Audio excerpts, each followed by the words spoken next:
오늘의 밥 시간입니다.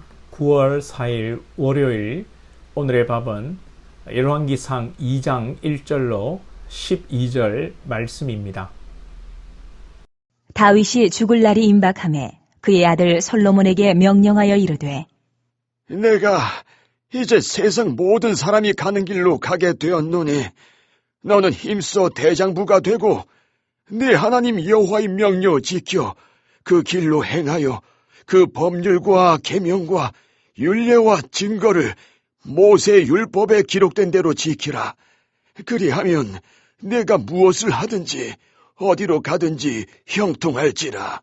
여호와께서 내 일에 대하여 말씀하시기를 만일 네 자손들이 그들의 길을 삼가 마음을 다하고 성품을 다하여 진실이 내 앞에서 행하면 이스라엘 왕위에 오를 사람이 네게서 끊어지지 아니하리라 하신 말씀을 확실히 이루게 하시리라.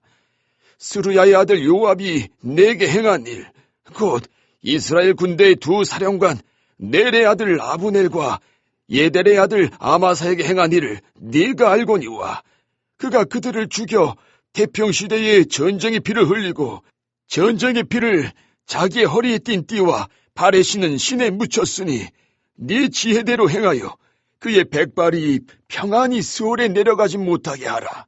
마땅히 길랏 바르실레의 아들들에게 은총을 베풀어 그들이 네 상에서 먹는 자 중에 참여하게 하라. 내가 네 형 압살롬의 낯을 피하여 도망할 때에 그들이 내게 나왔느니라. 바후림 베냐민 사람 게라의 아들 시므이가 너와 함께 있나니 그는 내가 마하나임으로 갈 때에 악독한 말로 나를 저주하였느니라. 그러나 그가 요단에 내려와서 나를 영접함으로 내가 여호와를 두고 맹세하여 이르기를 내가 칼로 너를 죽이지 아니하리라 하였노라.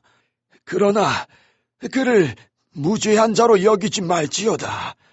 너는 지혜 있는 사람이므로 그에게 행할 일을 알지니 그의 백발이 피 가운데 스올에 내려가게 하라. 다윗이 그의 조상들과 함께 누워 다윗성에 장사되니 다윗이 이스라엘 왕이 된 지 40년이라. 헤브론에서 7년 동안 다스렸고 예루살렘에서 33년 동안 다스렸더라. 솔로몬이 그의 아버지 다윗의 왕위에 앉으니 그의 나라가 심히 견고하니라. 이제 정말 다윗이 하나님의 품으로 갈 때가 되었습니다.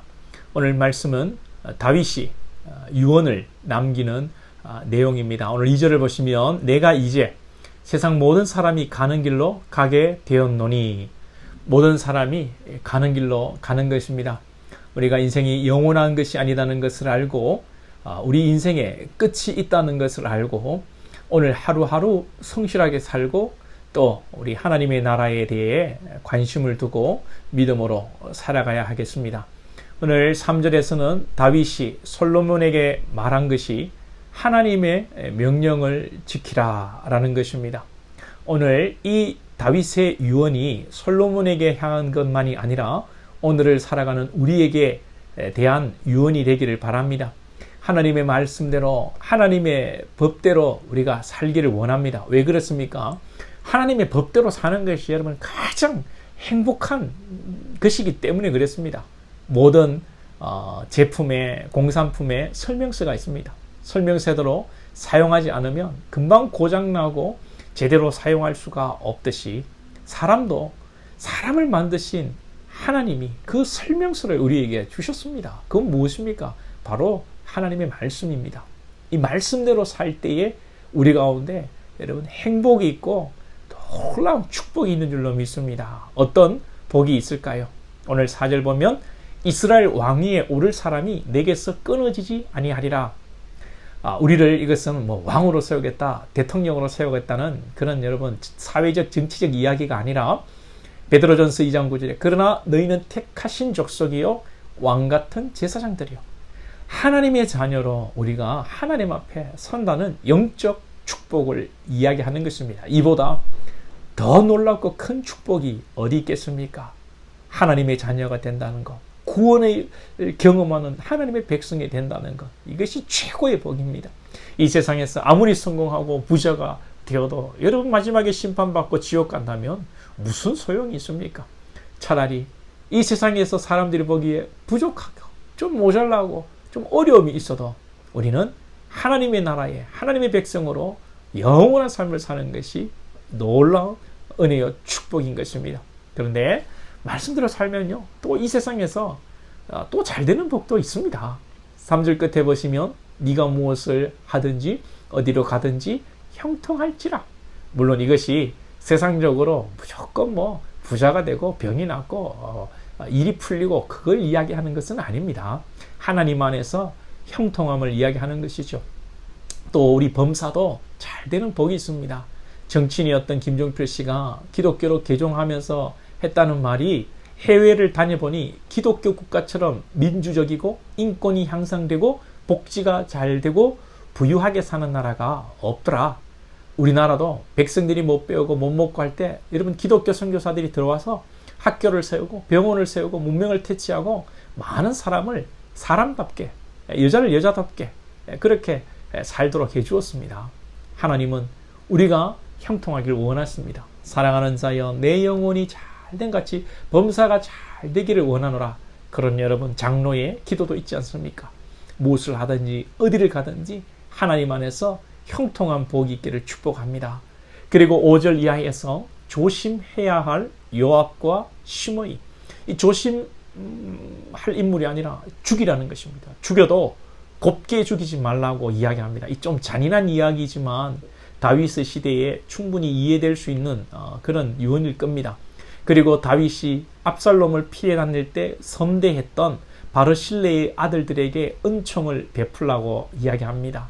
이 이야기를 우리에게 어떻게 적용해야 할까요? 우리가 세상을 살아가면서 믿는 사람으로서요, 세상을 잘 분별하고 사람도 잘 분별해야 됩니다. 모든 사람을 긍휼히 여겨야 하지만 그렇다고 분별 없이 하다가 사기당할 수도 있고요. 곤란한 상황에 빠질 수도 있고요. 이단 사이비와 깊은 교제를 가질 수도 있게 되는 것입니다. 그리고 역으로 내가 다른 사람들에게 정말 이 요압이나 시므이처럼 걸림돌이 되고 있는 것은 아닌지, 내가 민폐는 아닌지 늘 돌아보면서 우리가 믿음의 삶을 살고 우리 가정과 교회와 이 사회에서 국가 안에서 우리가 유익이 되고 있는 나는 그런 존재인가 살피는 삶이 되어야 되겠습니다. 다윗의 오늘 유언이 여러분들에게 유익할 수 있기를 축복합니다. 기도드리겠습니다.